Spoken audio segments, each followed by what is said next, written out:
6వ తరగతి తెలుగు పాఠ్యాంశంలోని 1వ పాఠం అభినందన అనే పాఠ్యం యొక్క కవి పరిచయం గురించి తెలుసుకుందాం. ఈ పాఠం గేయ ప్రక్రియకు చెందినది. గేయం పాడుకోవడానికి వీలుగా ఉంటుంది. ఈ గేయం శేషం లక్ష్మీనారాయణాచార్య రచించిన స్వరభారతి అనే గేయ సంకలనం నుండి తీసుకోబడింది. అంటే ఈ పాఠం దేని నుంచి తీసుకోబడింది అంటే స్వరభారతి అనే గేయ సంకలనం నుంచి తీసుకోబడింది. శేషం లక్ష్మీనారాయణాచార్య సొంత ఊరు కరీంనగర్ జిల్లాలోని నగునూర్.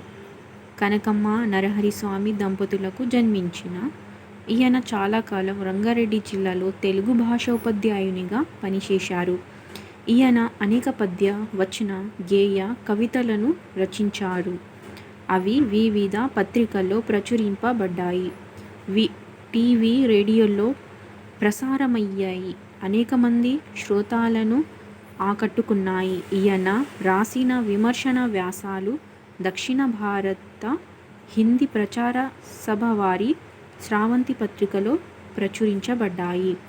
లలిత మనోహరమైన దైవభక్తి, దేశభక్తి గేయాలను రాయడంలో ఈయనది అందవేసిన చేయి. 2వ పాఠం స్నేహబంధం. ఈ పాఠం కథ అనే ప్రక్రియకు చెందినది. ఆకట్టుకునే కథనం, సరళత, పాత్రలకు తగిన సంభాషణలతో కూడుకొని ఉన్నదే కథ. విష్ణు శర్మ పంచతంత్రం ఆధారంగా చిన్నయ సూరి తెలుగులోనికి అనువదించిన మిత్రలాభంలోని కథకు సరళమైన వచన రూపమే ఈ పాఠ్య భాగం. స్నేహబంధం అనే పాఠం కథ ప్రక్రియకు చెందినది. వర్షం పాఠం 3వది.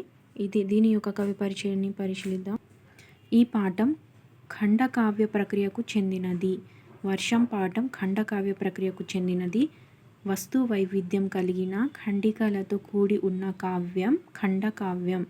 ఈ పాఠ్యభాగం డాక్టర్ పల్ల దుర్గయ్య రచించిన పాలవెల్లి అనే ఖండకావ్యం నుంచి తీసుకోబడింది. ఈ పాఠం ఎక్కడి నుంచి తీసుకోబడిందంటే పాలవెల్లి అనే ఖండకావ్యం నుంచి తీసుకోబడింది.